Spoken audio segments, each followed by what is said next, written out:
I'm Chris from Coldplay.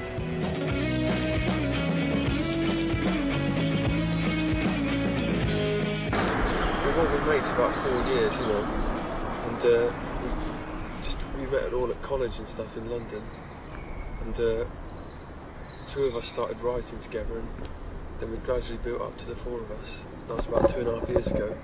Spent a long time playing in bedrooms and things, and then launched about 2 years ago, you know.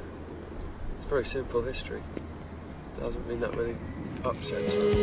I'll always be waiting for you. I mean, we used to play things like Simon and Garfunkel songs and Stone Roses, and we were listening to all sorts of things.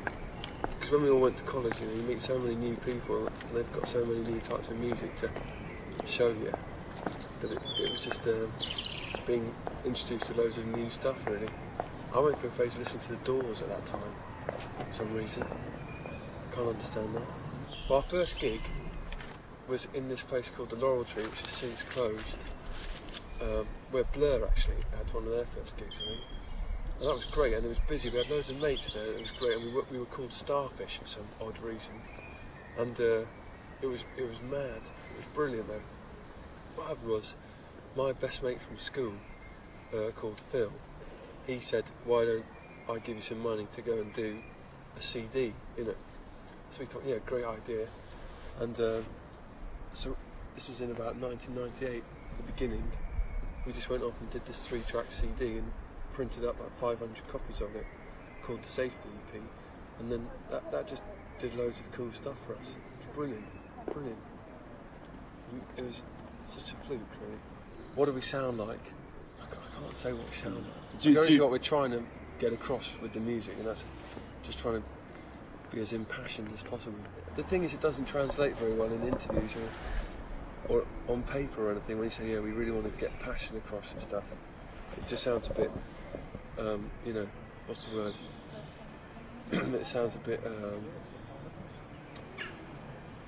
what's the word? Not false, no.